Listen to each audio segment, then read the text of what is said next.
Hi, Professor Uma. Hi, Saurabh. How are you? I'm good. I'm good. Pleasure to Okay. connect. Yeah. So it's an Is the exciting volume session today. okay? Come again? Yeah. Your audience is not. Your audio is actually not that great. Let me see. Um, It's better is now. there anything that you No, can it's do? better now. Is It's it better better now. now? Better All now. right, that's good. That's good.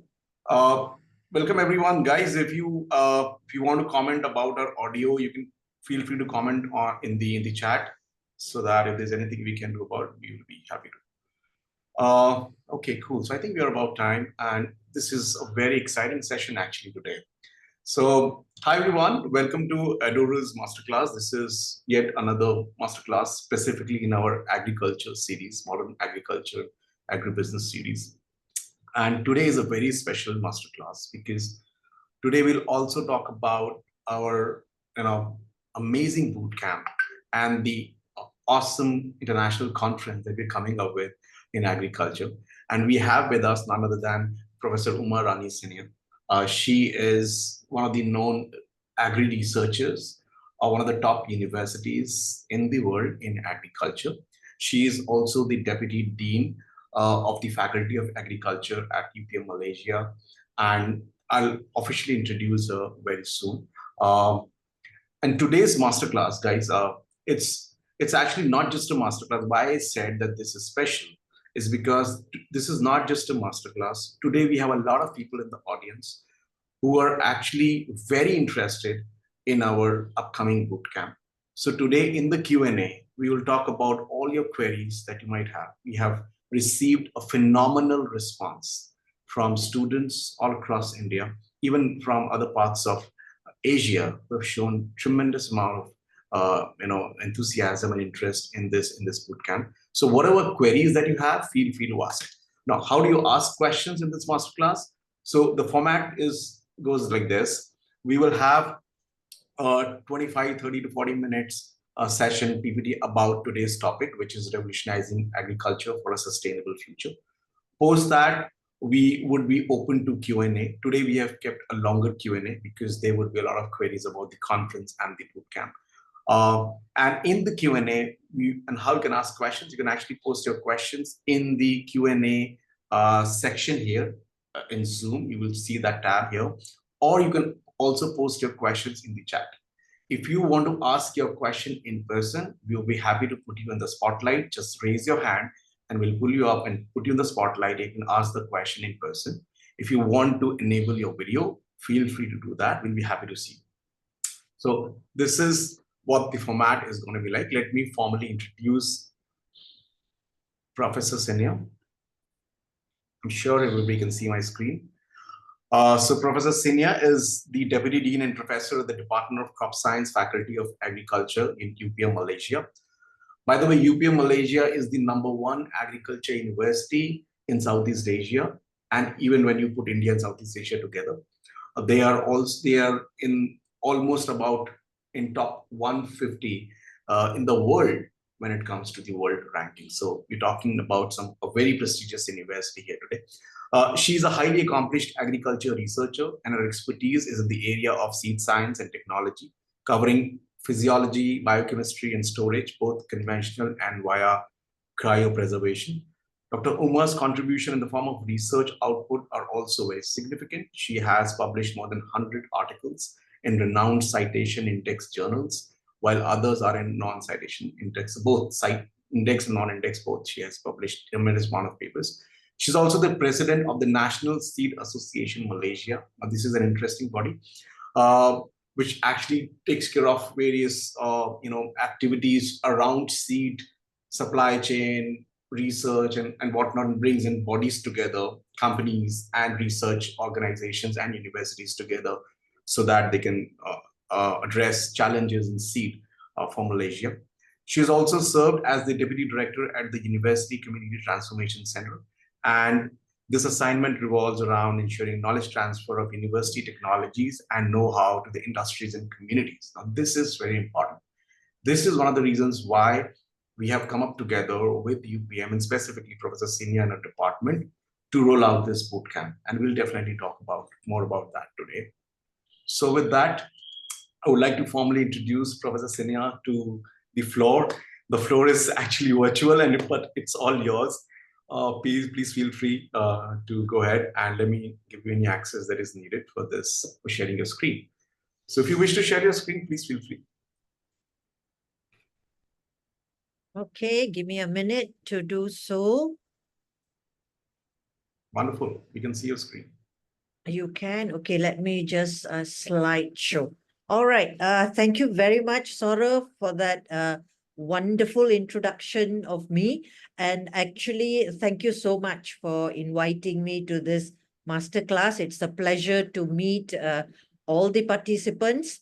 I understand there are many students, faculty members. This is great because I think this is a wonderful platform.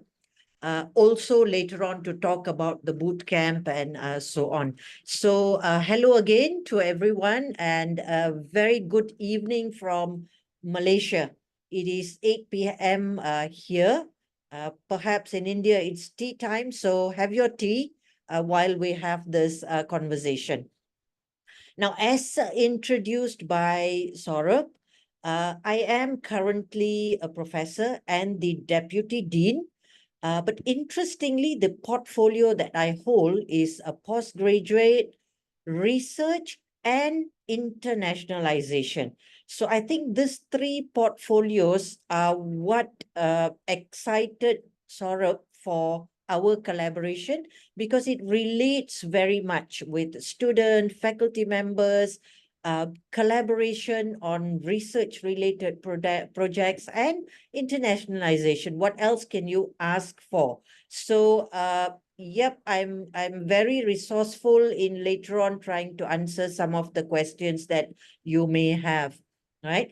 I've also very quickly summarized my CV. It was highlighted by Saurabh, but just to share with you, my PhD is from the University of Reading. I'm an agriculturist from the beginning, right? From my bachelor's degree was on agriculture, and then I went on to study seed science and technology at the University of Reading. I have 27 years of lecturing experience, meaning to say, I kind of know UPM in and out by now with all those years of being there. I have published more than 200 journal articles. I have a Scopus H index of 26 and a Google Scholar H index of 37 at the moment. And this has allowed me recently to sit in the editorial board of the journal called 3 Biotech, right? One of the Q1 journals. All these are things I'm sharing this with you because they are things very relevant to students, to academics and so on.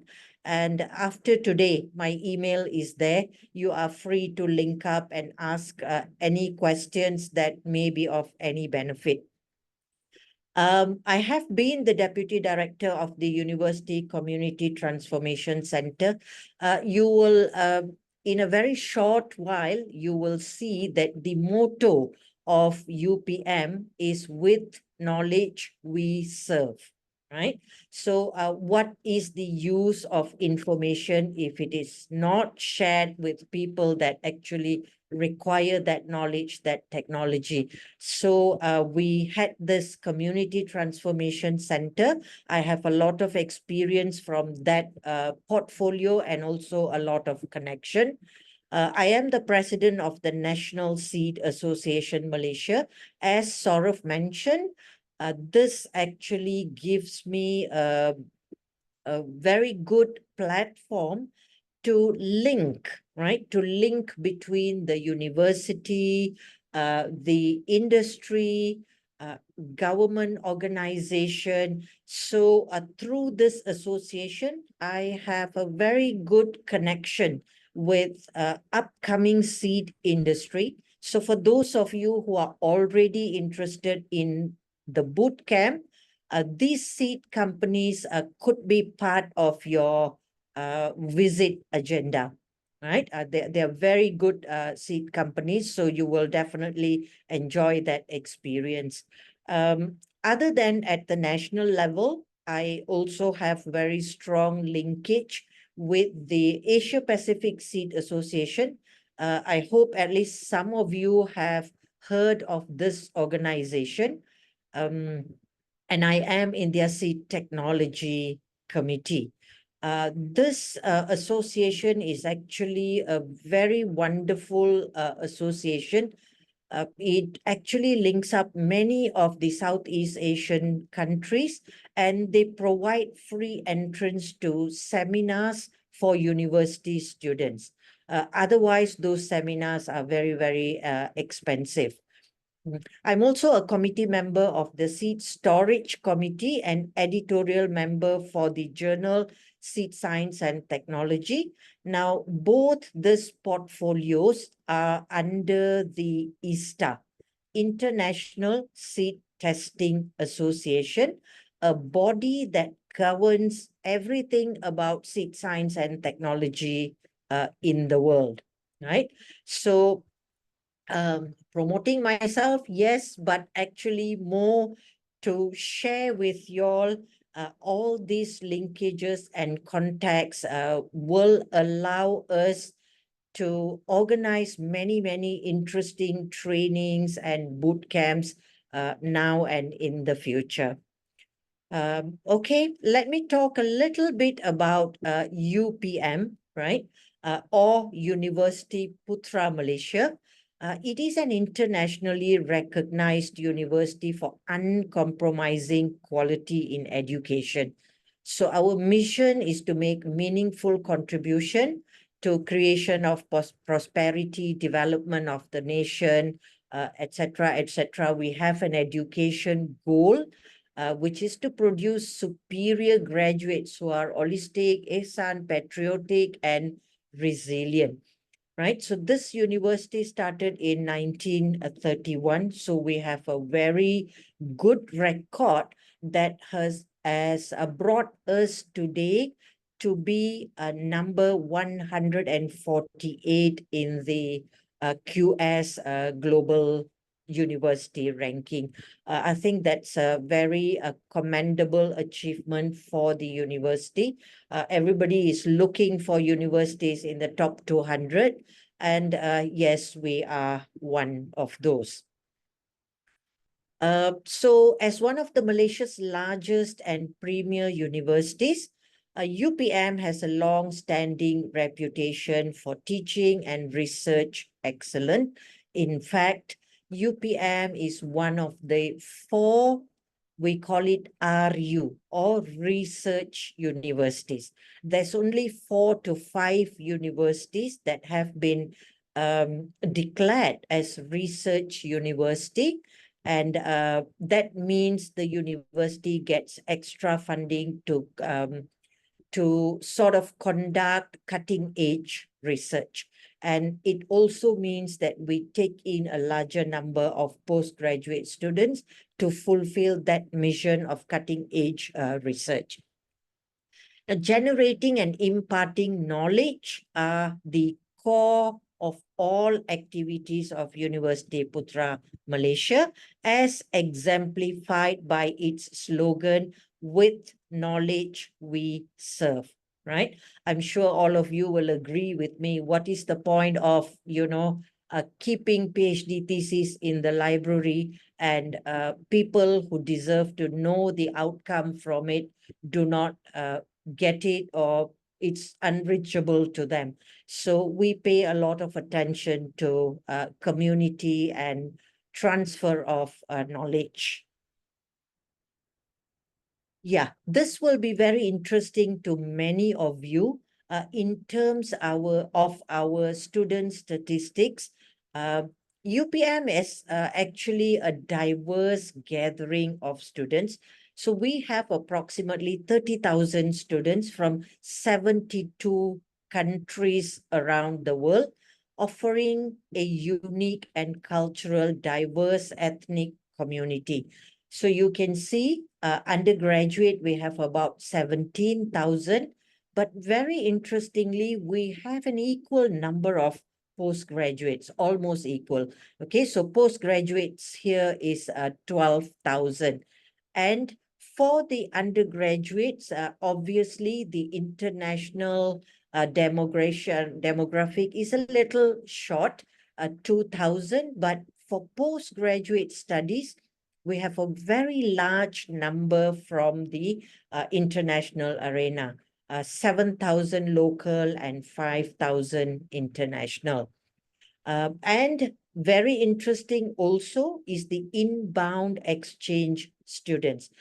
These are mobility programs where students from other universities come in for 2 weeks mostly for exchange programs. So we actually have a very good track record for this. And that is how we have linked up with Edorer to organize boot camps to enhance this mobility component to a higher level. Okay, rankings, I've mentioned this before. QS World University ranking, we are number 48, 148. But in the subject area of agriculture and forestry, UPM is number 1 in the Southeast Asian region. So we do have a very strong agriculture component at the university. Now, very quickly about the Faculty of Agriculture. I spoke to you all about the university, but I believe the audience today are very much interested in agriculture. So, Selamat Datang actually means welcome in the Malay language, and Fakulti Pertanian is the Malay version of Faculty of Agriculture. So, to link up with the topic of my presentation today, I would like to tell you that the Faculty of Agriculture consists of 7 departments. So the core departments are Department of Crop Science, Department of Animal Science, and Department of Aquaculture.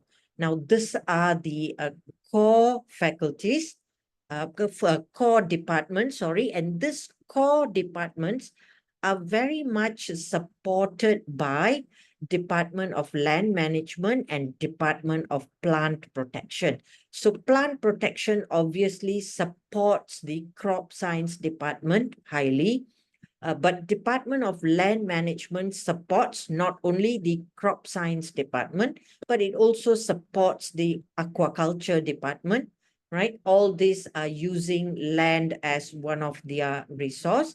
And we have got 2 other departments, Department of Agribusiness and Bioresource Economics, and Department of Agriculture Technology. Now, these 2 departments cover, or they actually across all the other departments, right? So like Department of Agriculture Technology will be establishing technologies for across the spectrum, either plant science, crop science, animal science, aquaculture, land issues, so on and so forth.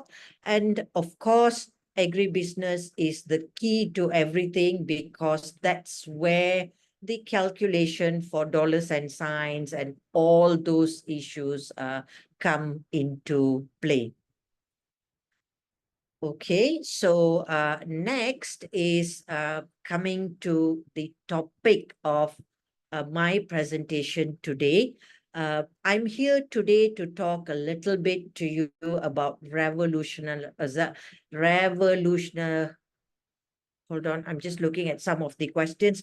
Revolutionizing agriculture for a sustainable future.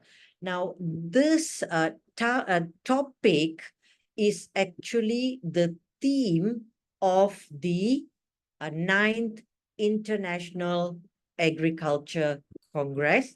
And this Congress is one where we are collaborating with Edorer, and we are trying to invite all of you to this conference, Congress, so that you can learn about revolutionizing techniques, technology in agriculture. Okay, so later on when we share the brochure and so on with you, you will be able to see that this is the theme of the conference. And the theme is very, very broad. I think it actually covers a very broad spectrum. And of course, with the time limit that we have today, we may not be able to cover the whole spectrum, but I will talk to you about some components, and hopefully for details, you will join the Congress. Okay, so the outline of the presentation today will cover a little bit on definition of agriculture. I know all of you are familiar, but just to start our footing on something, we will look at that. We will then move on to agriculture revolution, what is meant by revolutionizing, right? And then we have sustainable agriculture, which is also part of the team. And finally, I will summarize with some take-home message. And then we can move on to the question and answer session. Okay, so definition. You can find this everywhere, right? You can Google and you will find all this definition about agriculture. Agriculture actually comes from the word, it's a Latin word, which is agri, A-G-R-E, or ager, and cultura, right? Which has been combined to form the word agriculture. It is an art and science of cultivating crops, raising animals, right? And also aquaculture and fisheries, right? So I'm trying to link these components, the crops, livestock, aquaculture, fisheries, to the departments that we have under most of the faculty of agriculture in the world.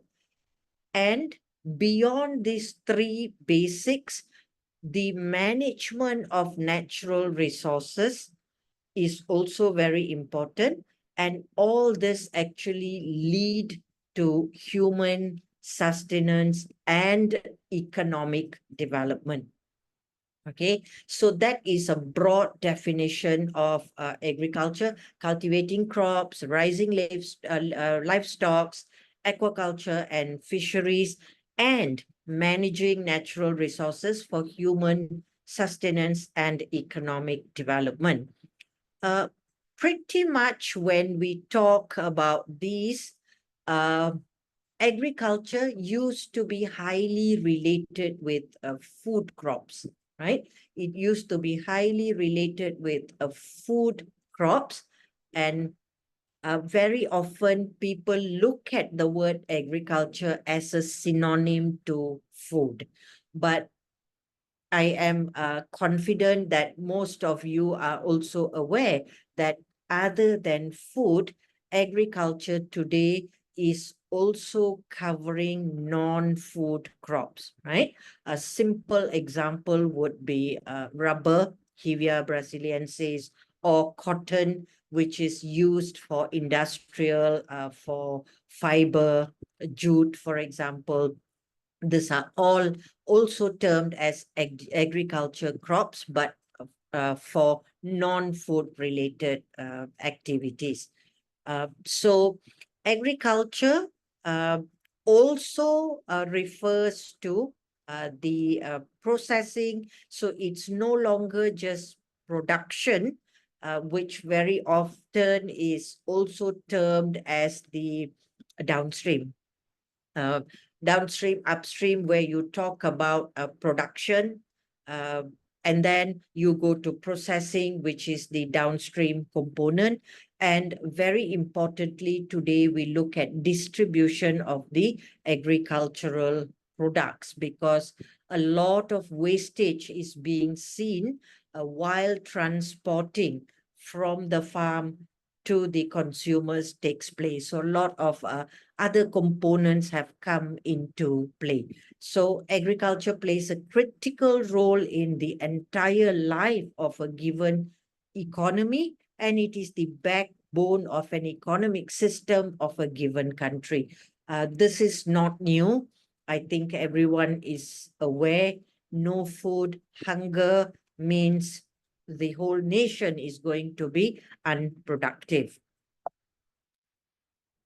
Moving on to agriculture revolution. So this is pretty much related to our theme, right? And the word revolution is also not new. I think this has been there for very, very long time. And the world has actually seen a number of agricultural revolution, right? So the agricultural revolution is the name given to transformations that initially allowed humans to change from hunting and gathering subsistence to one of agriculture and animal domestications. So the very first revolution was a shift from hunting gathering to agriculture and animal domestications. So if we look at it from this perspective, what kind of revolution have we gone through? So the very first one is called the Neolithic Revolution. This is where domestication took place, shifting from human to manual farming. Then we have the machine revolution, improved farming by incorporating agriculture machineries. We have green revolution. I think everybody knows about green revolution. New technologies, plant genetics, modern irrigation systems, chemical fertilizers, pesticides, right? So during Green Revolution, we saw a very big shift in yield, right? Higher yields were obtained by the use of very high inputs in terms of irrigation system, fertilizers, pesticides, and some today argue that Green Revolution has also contributed to some of the sustainability issues that we are seeing today.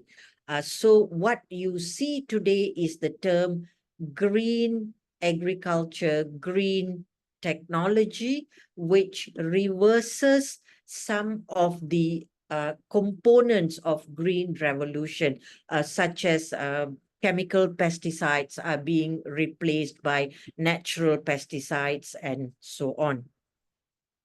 Next is the digital revolution. I think we are currently in this era, right? Automation, information technology, IoT, and sensing tools. So in the last few master classes, you also saw speakers talking about digital agriculture, IoT, and that sort of things. And this is where we are. And future will be smart revolution. This is where we are talking about robotic and AI, right?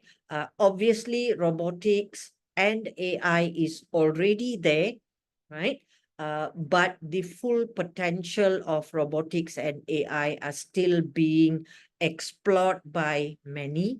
So IoT, Internet of Things, will become IoE, or Internet of Everything, right? And you have all these other fog computing and virtual and augmented reality and so on.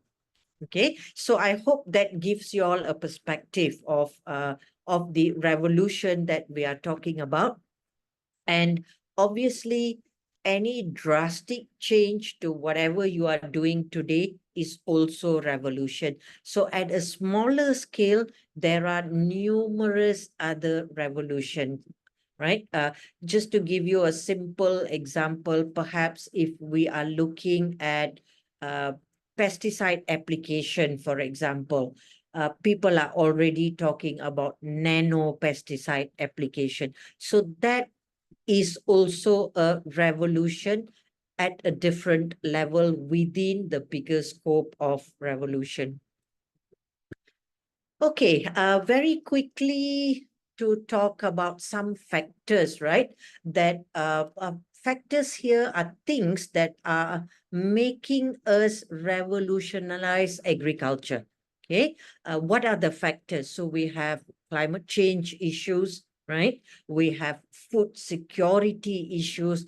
The global population is increasing, so there are more people to be fed, right? So hence food security, environmental hazards, biodiversity losses, resource scarcity, right? Economic viability.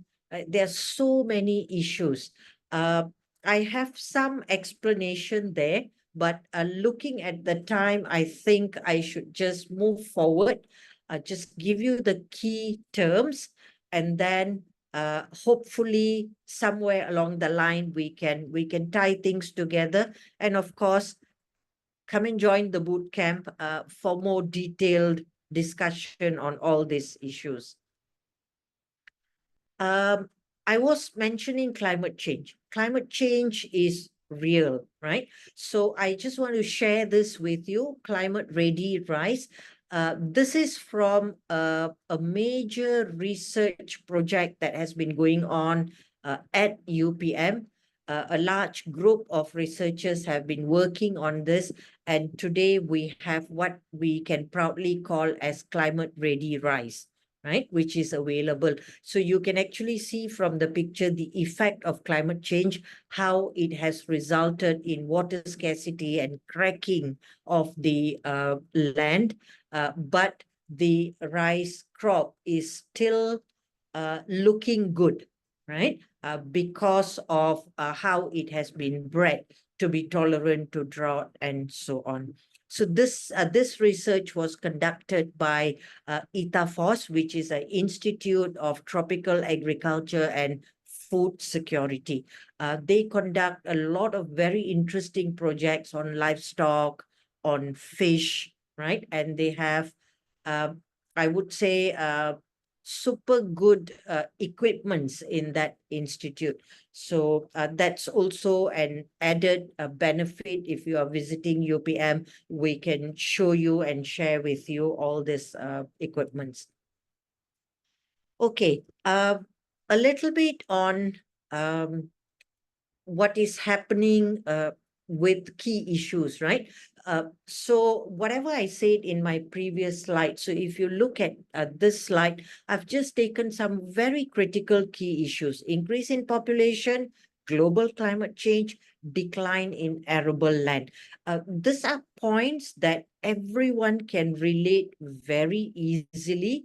And of course, I have just picked some statistics to highlight only one component, climate change, because I was trying to relate it to the previous slide. But we can also get statistics for increase in population, for decline in arable land, right? But these key issues actually require us to transform agriculture to a totally different level. This is where the word a revolution comes into play, right? The paradigm shift has to be revolutionary.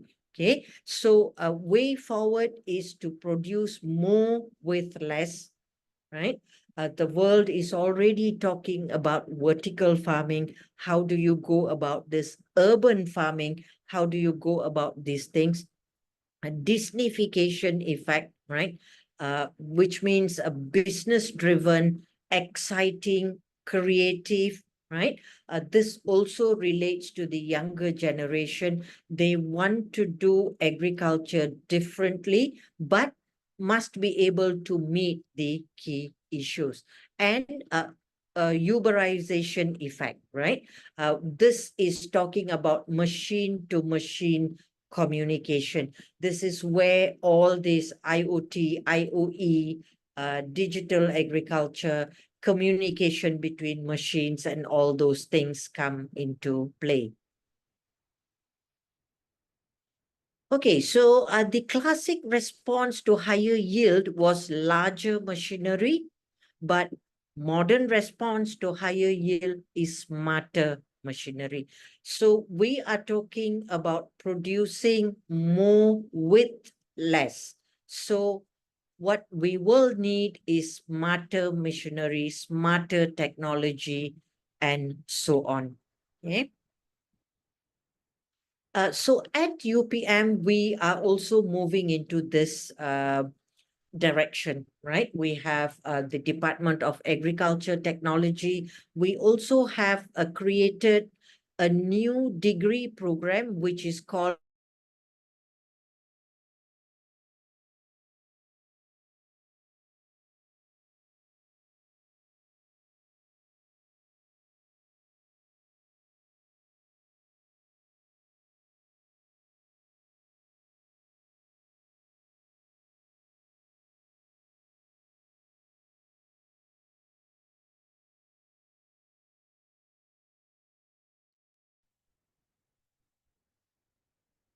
shared, which will be shared during the Agriculture Congress. Okay. And our strategy, we also very much want to work with the industry. For example, TM is actually Telecom Malaysia, and Telecom Malaysia is the telecommunication, handphone, all your phones and all those things, right? And Telecom Malaysia has a section now, which is for smart agriculture. So this slide is actually just a lift off from TM1's web page, right? If you Google TM1, you will see this page there. And they have solutions, smart services, smart agriculture, and UPM has got many projects with them. If time permits, later on, I have another set of slides with some of our collaborative projects with them, using sensors, IoT, and so on. And TM actually has all these things. They are now working with precision farming, crop management, livestock monitoring, cost reduction, remote equipment management, automated irrigation system, supply chain optimization, right? These are very interesting things. And they have model farms in a few states, right? Why why am I promoting TM? I'm not promoting TM. I'm promoting the technologies or the things that they are into. And part of our boot camp program and activities will be visiting these farms, which are very high-end in their technology utilization. Okay, so very quickly, I've talked a little bit about the revolutionization component, right? How do we revolutionize and what do we do? What can we do there?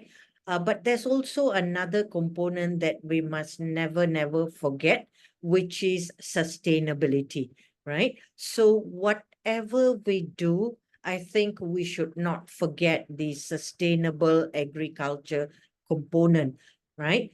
Which is important for us to define and understand, right? So the sustainable agriculture, the agriculture revolution that we talk about must lead to sustainable agriculture, which seeks to promote environmental stewardship, profitable farm income, and quality of life for farm families and communities now and into the future. Okay, I think our environment today, our soil today is suffering. We cannot we cannot, how do I say, we cannot say that this is not happening, right? Once upon a time, our environment did not have CFC, a very powerful greenhouse gas. This gas is very much anthropogenic in nature, which means we created this, okay? At that time, perhaps we didn't know the implications, but now we do know the implications. Therefore, we must look for sustainable measures. Now, obviously, there are many, many components that we can talk about when we talk about sustainable agriculture, but I'm just picking on a few which I think is very, very crucial. One is water management, right? Water scarcity can be a big thing.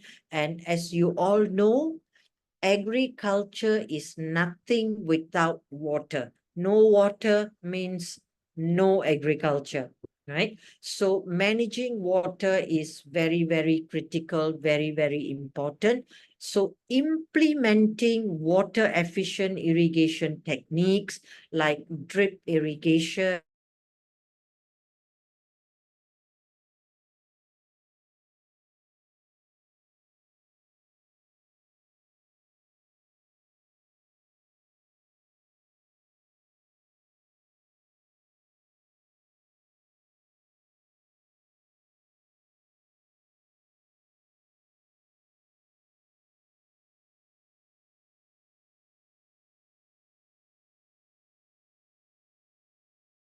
for crop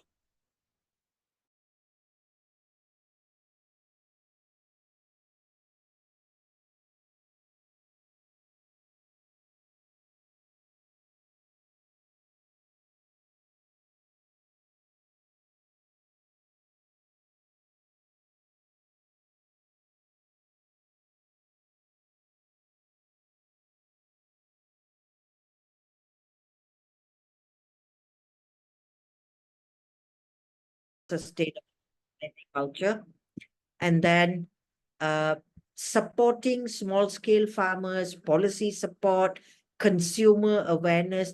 All these are also things that we can all contribute, right? But in my opinion, precision agriculture is one that is very, very critical, that can help us to address all the issues that I have highlighted.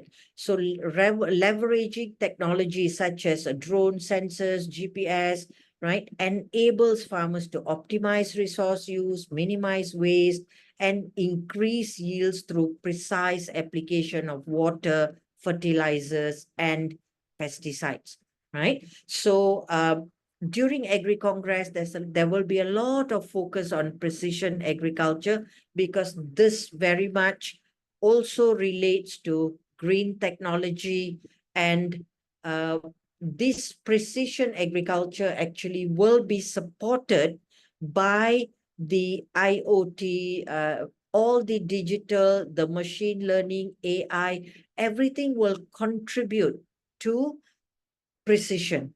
Okay, right. So now, before I end my presentation in the next 2-3 minutes, basically, I think I've given you a quick overview of what revolutionizing agriculture is all about. What are major agriculture issues? How can we do something in a sustainable way? But as I mentioned in the beginning, this is a very big topic with very big scope. So we are trying our best during the 9th International Agriculture Congress 2024 from the 3rd to 5th September 2024 to try and cover the following scopes, right? Crop production, agriculture, biotechnology, future crops, livestock production, economics, agribusiness, and policies. So this conference will run in concurrent sessions. There will be 5 concurrent sessions with different themes. and students and faculty members from different fields can actually pick and choose your path during the Congress, right? So there is a link as well for you to register. So please do join us in the Congress for further details and further cutting edge technologies. So in summary, ladies and gentlemen, a sustainable agriculture offers a pathway towards a more resilient, equitable, and environmentally friendly, sustainable food system that can meet the needs of current and future generation. And in promising this, we must never compromise on the health of the planet, and this requires us to revolutionize agriculture. And take home message, we researchers, right, and all the people involved in agriculture should be the bridge connecting the farmers and the consumers by producing efficient innovations, spreading knowledge and awareness to the farmers and consumers. Now, with that, I thank you all very much for listening. And I will pass the floor to Saurabh to talk about the boot camp and the Congress. And of course, I'll be happy to answer your questions. Thank you. Wonderful. Thank you. It was really a great session. I'm sure a lot of people are really excited about what is in offer for them when it comes to their visit in the boot camp, or let's say those who are going to be participating only for the conference. So since Professor Sinniah already spoke about the conference, I would quickly give you a little overview about the conference and the boot camp, and then we'll jump into the Q&A. So another 30 minutes from here on. But what I'm really excited to see here, Professor Sinniah, and this has never happened in our master classes, there are so many people from different universities, from like different colleges. I mean, like I can see a lot of professors who shared their details. A lot of people want to partner with you. So we'll discuss about that, how you can actually get into a partnership. A lot of people have different questions about, since Professor Sinniah is also already heading internationalization, there are a lot of things we can talk about. But before that, quickly share my screen. So this is the conference that Professor Sinniah was talking about.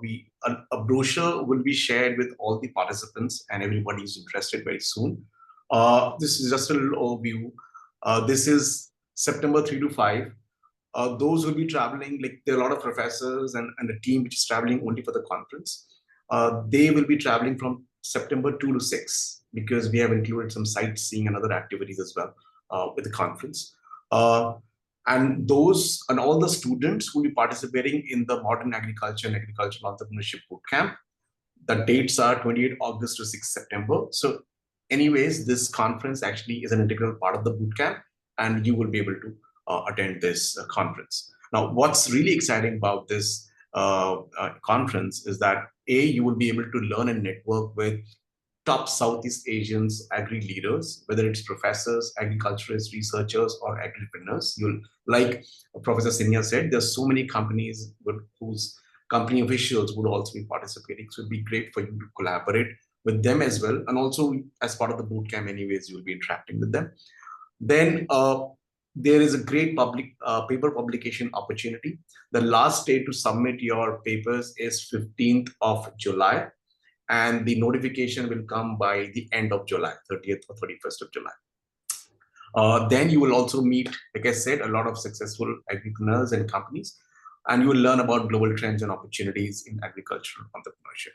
Now, what's like a lot of people have been asking, like which streams can actually participate in this bootcamp or the conference. It's essentially all the streams related to agriculture. So whether it's horticulture or whether it is animal husbandry or whatever, you can see it here. Crop production, livestock production. This is basically the scope of the paper. Like when you're actually going to submit your papers, you could actually be from any of these domains when you're submitting them. Plantation, crop industry, agricultural green technology, aquaculture and fishery, urban agriculture, agricultural biotechnology, economics, agribusiness. A lot of agribusiness participants in today's masterclass. So you guys There's a lot of action for you here as well. Big data for agriculture. So people who are actually interested in the IT part or the digital part of agriculture, please feel free. If you want to, whatever is the research currently, or if you're planning a research or maybe planning just a paper, this is the time, work on it and do submit. We will share the link and everything, how to submit the paper. Agro-technopreneurship, landscape and recreational park, pest management and biosecurity, future crops, value chain in agro-based industry, agricultural engineering and automation, agricultural extension and education, herbs and medicinal plants, sustainable soil and water management. So pretty much every topic that we can actually think of has been covered. So it's a very diverse, conference. Now quickly coming to the bootcamp and then jumping on to the Q&A. So again, sharing my screen. A lot of you would have already received this on email. A lot of universities, because a lot of universities are sending their students as a group. So I'm sure a lot of you would have already seen this brochure or would have received it. If you haven't, please apply on the website. I will share the link in this on the chat, and you can actually receive this brochure with all the details about this bootcamp. So this is 28 August to 6 September. Now, before this, there have been multiple batches who have visited the Faculty of Agriculture in UPM, and it was a wonderful program. All the students who came back, in fact, the photographs that you see are basically of all the students who have been to boot camps and programs with us to UPM Malaysia, and it has been a fantastic experience.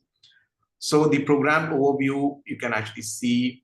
So you'll be visiting the three top events or institutions in this is UPM Malaysia. You will also be visiting MERDI, which is like probably half a day visit. And MERDI is Malaysian Agricultural Research and Development Institute. There's a lot to learn from this body. And you can actually, there are a lot of takeaways in that visit. You'll meet a lot of agri companies and startups. And then of course, this International Agricultural Conference. The bootcamp structure is going to be university lectures, which is going to happen at UPM Malaysia, hands-on exposure, field visits, workshops, lab visits, company startups visits, the 9th ISC 2024 conference, MERDI, networking mixers. There's a lot of networking which is going to happen. Now, see, you have to understand, as students, UG or PG, it's great to learn what you learning in your college, which is more of theoretical. But when you actually start networking with the who's who of your domain, it really opens tremendous amount of opportunities, whether you talk about internship or whether you talk about job opportunities or opportunities for agribusiness or whatever. It's huge. So do not underestimate the power of knowing the right people and networking with them. And this is what this bootcamp and conference is going to give you. So you will have a lot of fun as well, adventure thriller, sightseeing and local cuisine. Malaysia is a wonderful country and you will really love it. Key benefits, we already spoken about them. And it's also mentioned. I think one of the key highlights that I would say is that you're going to visit foreign startups, accelerators. We have partnered with an agri accelerator, and you're going to be meeting that accelerator, companies and university visits. And you will also be, the participants are global. Students will be participating and interacting with students from China, from Malaysia, from Singapore, from India, and some other parts of Southeast Asia. So that is a very diverse interaction and exposure, and which is so helpful to understand what's happening in not only in your country, in other countries as well, in agricultural landscape. And the best part is that there's a tremendous amount of learning in this bootcamp, that's for sure. You will also have a lot of certificates. Whatever visits that you have, the conference will give you a certificate. All the events, all the company visits will give you a certificate, and also a certificate of completion will come for this bootcamp. And then of course, we will have sessions where we can also talk about what are the opportunities that exist for you as an agriculture student, not only in India or your country, or in fact, globally. So we already talked about the key leaders who will be training you, UPM, and of course the conference.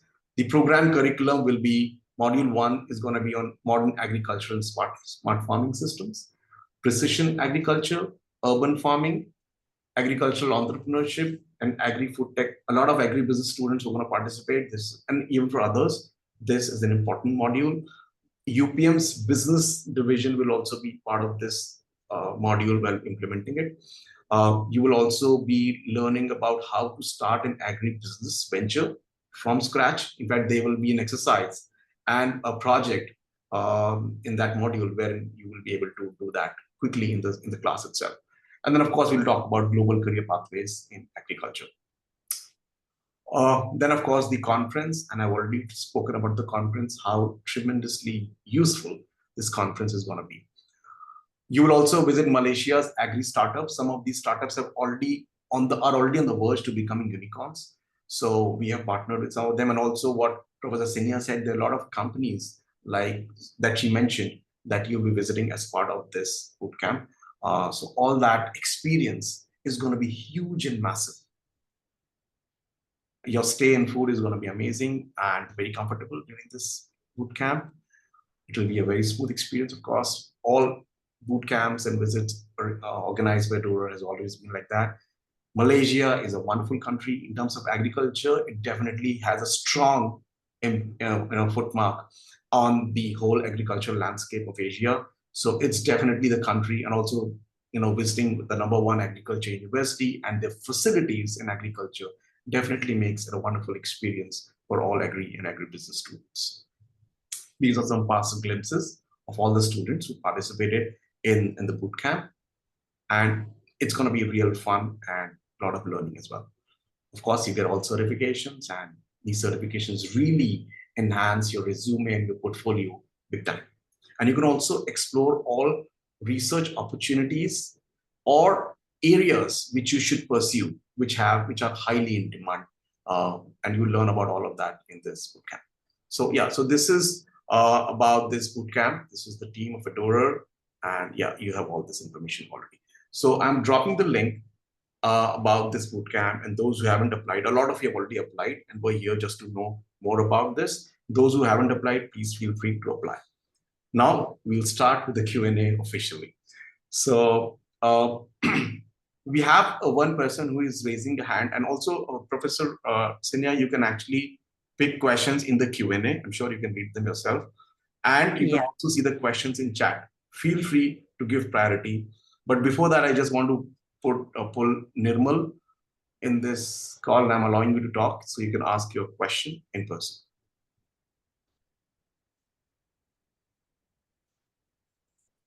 Nirmal, if you're ready with all your... Okay, fine. I have given you a chance, but yes, go ahead, Professor Sinniah, maybe you can pick some questions. Are we going to wait for Nirmal to ask? We have already, maybe he or she is facing some technical difficulty. Okay. Yeah, we can take our questions from the chat or otherwise. Okay, so I'm just looking into the Q&A chat box. Okay. There's a question about a student exchange program from Indian universities and so on. And I will also pick the question from Anurag Ghosh, which is similar internship or summer school program available in UPM. Now, the answer to both is a definite yes, right? We do have a lot of summer school programs as well as student exchange program. What would be good for y'all is to collect people from the same background and then write to us, and we can actually custom make a program that suits your degree or your interest. Right? As I told you all earlier, we have 7 departments looking at different things. If you're not interested in fish, then we can definitely direct you to the chicken instead. So tell us what's your interest, and definitely that can be organized. Vikram's question, pursuing BSc horticulture, scope of horticulture in foreign countries. Okay, this is a general question on horticulture. I guess any area within agriculture that you are involved in, there is definitely scope. All you need to do is couple that scope with some skill-related activities. There are so many now. When you do a bachelor's in horticulture, it's very much science-based. And as Saurav also told you all earlier, by going for boot camps, by taking up micro credentials, for example, now is very popular, just on specific issues that will enhance your how do I put it, your skill set, and you will definitely be very marketable with those things. Anjali, can we ask questions regarding food and nutrition? Well, you can try. I don't guarantee I can answer, but if it's a general question, yes. And there's this question from Devi Prana. Modernization of agriculture can make harsh situation for small farmers. Solution? Yeah, I think this is a very good thought, right? And in my presentation, I was trying to tell you all we have big issues. For example, trying to feed the population, climate change. These are big issues. And big issues normally will need large scale systems, right? But in the process, we also have the small scale farmers, and they cannot be left behind. So often the solution for small scale farmers will differ, right? For example, regenerative agriculture and so on are way forward or approaches that we can actually tell small farmers to get involved in, right? Okay, Shushmita, how can the adoption of agroecological principles support the livelihood and income stability, considering the significant presence in the agricultural sector? I'm not 100% sure what this question means. Perhaps it's a little similar to what Devi Prana asked, right? Small scale farmers versus a significant presence in, or considering their significant presence. It depends, right? I'm very sure in places like Malaysia and even countries like India, the small scale farmers actually contribute tremendously to the agriculture sector. Now, one approach that you can do, because see, at the end of the day, the economic sustainability is very critical. So if you remain small scale and you adopt a small scale strategy, in the long run, economic sustainability may not be there.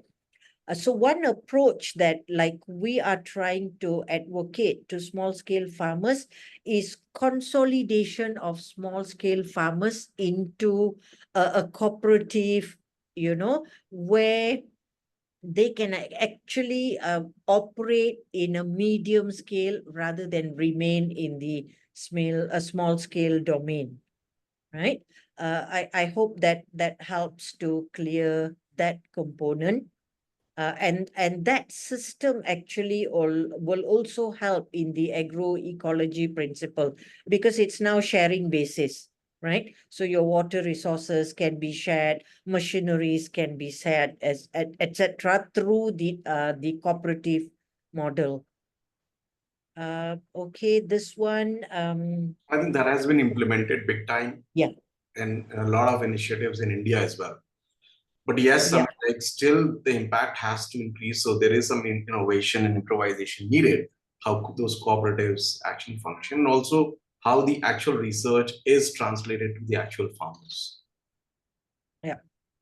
Agree.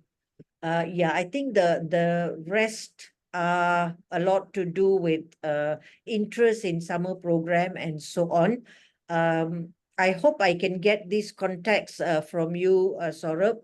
Yes, In yeah. case I need to communicate with them for Right. So detail. I can see, Professor Sinniah, there are lot of people, a lot of faculty members I can see, and there are a lot of students who are asking. In fact, there's one student, Harold, and and he's basically from a university in Philippines, and he's asking whether your university actually accepts international students as interns. So I'm sure that the university has their own, like Professor Sinniah said, that there are summer programs, and of course they're open to everybody, so you can apply. Then there are boot camps like ours, which UPM has launched in association with us. So you can actually participate in those boot camps. And of course, it's open to anybody and everybody, so you can apply. Somebody also asked, like, what is the criteria to be selected for the boot camp or the conference? There is only one criteria, and that criteria is that you are an agricultural enthusiast. You are a real learner. You really want to learn and be in sync with what's happening around the world, what's contemporary. If you have that urge and that learning, urge, you definitely can be part of this boot camp. If we see that there are a lot of students, and we already seen that there are a lot of students who are applied, we may also run it in two cohorts instead of one. So feel free to apply, and we can definitely look at how we can accommodate you in the boot camp. And there are some technical questions, Professor Sinniah, you can take them, and then again we can come back. We have some questions in the chat as well. Okay, which one is technical here? Philippines done. How climate change affects groundwater? Yep, this actually requires a very long explanation on the mechanisms and so on, right? But definitely, as you can see, climate change involves a lot of increase in temperature. It affects changes in rainfall pattern, right? We are seeing a lot of places which are facing drought, right? So all this directly contributes to groundwater, right? The availability, and then soil degradation, right, will also actually result in the soil not being able to absorb that water or to pull it from the bottom, bringing it to the top and so on, right? But Muhammad Usama, I think you can actually do some Google search and you will, I'm sure, get some very interesting answers. But yes, it will affect groundwater tremendously. Okay, with those changes. Industry, research collaboration opportunity, agroforestry and renewable energy. Quick answer is yes. We also have the Faculty of Forestry in addition to the Faculty of Agriculture. So yes, that can be done. Can we also attend the boot camp even if I'm not a student? I guess Saurav has already answered that question, right? Any agriculture enthusiast, right? And you have interest in learning, we welcome you. Research, okay. All forms of research collaboration, student exchange, I think our answer remain the same. You can either look at us directly or you can look at boot camps through Edorer, right, which will be more organized. When you come by yourself, you may have to do things on your own. But if you come through boot camps, I think many things are taken care of. So it makes your life easier and you can focus on the education component. Okay, what is a regenerative agriculture? Deep insight. All right, I do not have the time to share deep insight, but regenerative agriculture is, some people call it natural agriculture. So it's a lot of, or some call it permaculture now, right? So they all share similar concepts, right? Which you can Google, and there are many videos available in the internet where you can get basic ideas, right? This is going back to basics in agriculture, where we do a lot of recycling, modern agriculture looks at input, fertilizer, pesticides, right? But regenerative agriculture allows the soil to regenerate on its own. Okay, so that is a simple answer, not a deep insight. All right. Okay. In case you don't have money, can you still help us to participate? I'm going to leave that question to Saurav. I would quickly address this. So we do have some scholarships available. Now, again, there is a simple criteria for the scholarship, and we have mentioned that on the website. If you have that academic rigor, you can actually apply for the scholarship, and that will help you reduce the cost of the program. And maybe we can look at, if you're really deserving, maybe we can look at enhancing the amount of scholarship as well. So feel free to apply, and then we'll look at each and every case and take a decision. Okay, I think the last few questions has been answered from what you have just said. Harold Alba, there's one question on how does seed dormancy affect the shelf life of the seed? A very interesting question. I didn't talk much about seeds today, although that is my specialty. Basically, if you have a dormant seed, technically it can be in that state for a very, very long time until you provide it with the right environment for it to germinate, right? So in terms of shelf life, a dormant seed, but kept in the right way. Kept in the right way often means correct moisture, correct temperature. It should actually have a very long shelf life, right? But the issue would be to wake them up, right? To make them come out of dormancy, certain methods are required to break the dormancy. Okay. Right. Should I move on to the chat? Yes, Chat? I think we can pick. Yeah. Okay. So, right. I don't know where to start because there's so many Yes. Let me see if how I can can. wastewaters from different sources be used for agriculture, and what kind of pollutants can be treated by plants like in the process? Okay, this is a question by Nitish Kumar. Very interesting. Wastewaters.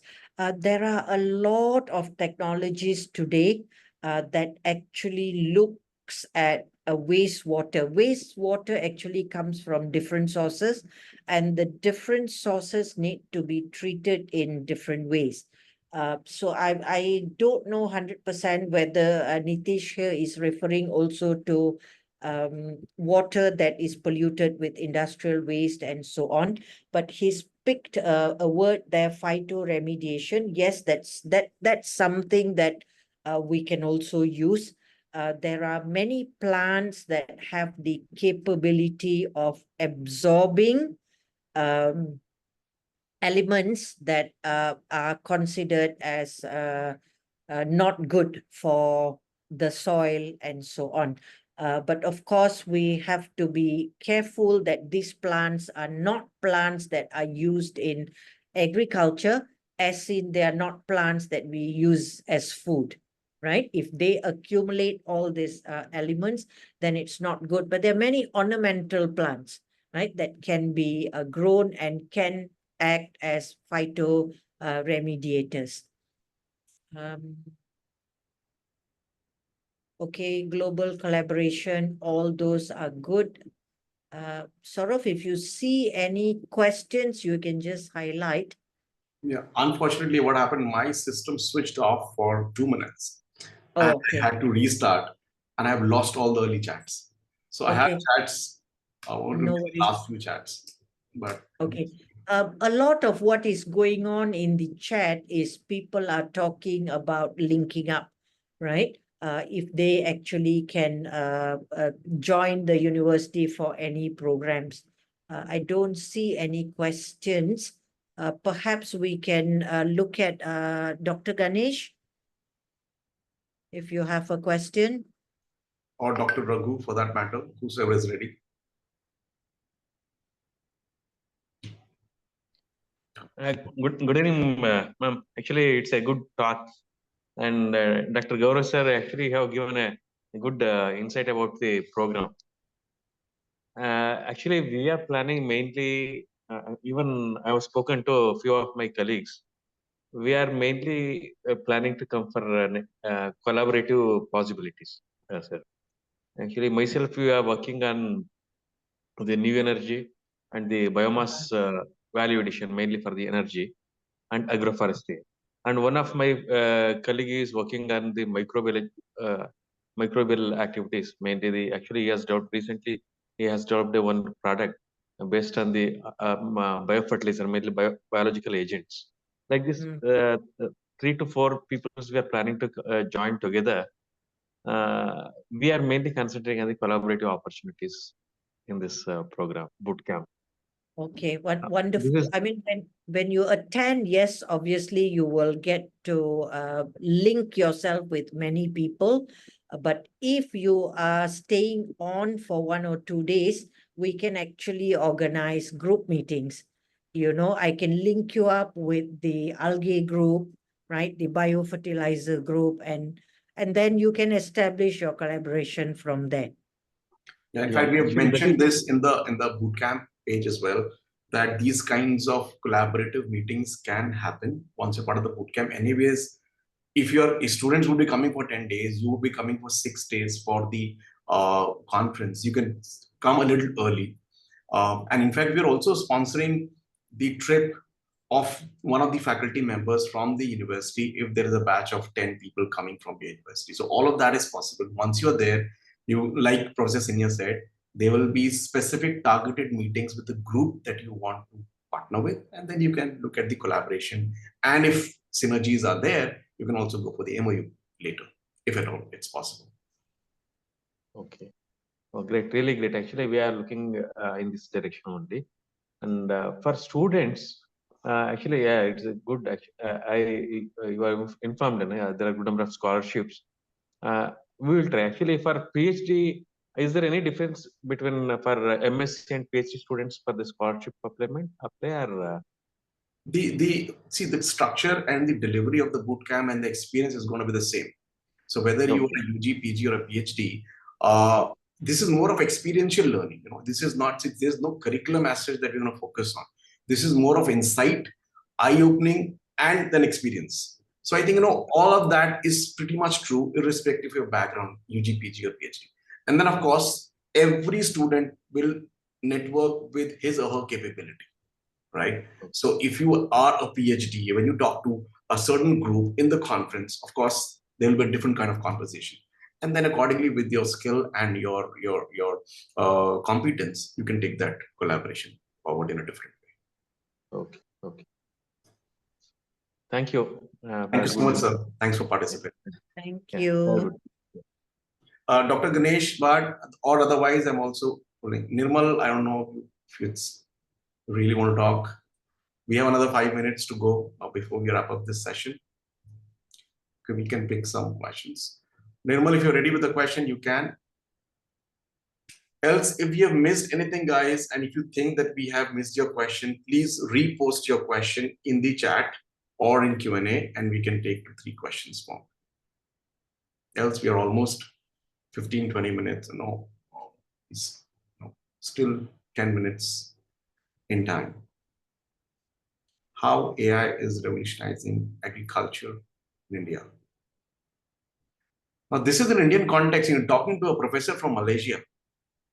So how she should ask you rather, how is AI revolutionizing agriculture in India? But ma'am, if let's say reverse this question, how is AI revolutionizing agriculture in Malaysia? What will be your answer? Yeah. We like I said earlier, right? We are very much stuck in the digital agriculture era, and then we are moving into the AI era. So a lot of work, a lot of people are looking into data science and all these things, machine learning, so that AI can come into play. So one of the things that we have started is for nutrient deficiency, for example, right? So when someone is posting a picture with a particular deficiency, then the use of AI comes into play, where solutions on what minerals, how do you fertilize, what do you do, right? Those things can be given. So this is in the app form, right? So it's easy for everyone and anyone to use, right? That's one that I can highlight for now. Others is like for early detection of disease, insect pest attack, right? Yeah, long way to go, I would say, but work towards that direction is already progressing. Okay. I think we have taken most of the questions, most of the queries about the bootcamp and the conference, everything were answered. Now somebody is asking, okay, now how you will get access to the video? The video will be available to you on YouTube, the link on our channel, and you will be able to access it. Let me just disable normal as well. You will be able to access the video on our YouTube channel. The link will be mailed to you. Also, a certificate of participation for this masterclass will also be shared with you over email, and that always goes within 24 hours. So within 24 hours, you will receive the link to the video and the certificate of participation. Now, before we wrap up, Professor Sinniah, I would ask you, because I've already done a lot of talking about the bootcamp and the conference. Maybe last 2 minutes, if you can speak about the conference and the bootcamp and why attendees here should be part of that wonderful opportunity. Sorry, come again, Saurabh. I didn't hear the I'm last. saying if you could talk for 2 minutes about the bootcamp and the conference and why it is a great, just finishing it up. So just a little refresher for everybody who was part of this masterclass. Right. Thank you. Got you. Yeah, I think we've spoken quite a lot about the conference per se and also the boot camp. And I'm very sure all those attending are quite clear about what is the content and how you can actually benefit from this. The conference obviously will be the highlight because that will be talking about recent advancement on agriculture revolution, right? What is happening. And obviously, conference will be very paper-based, right? It's very knowledge-based.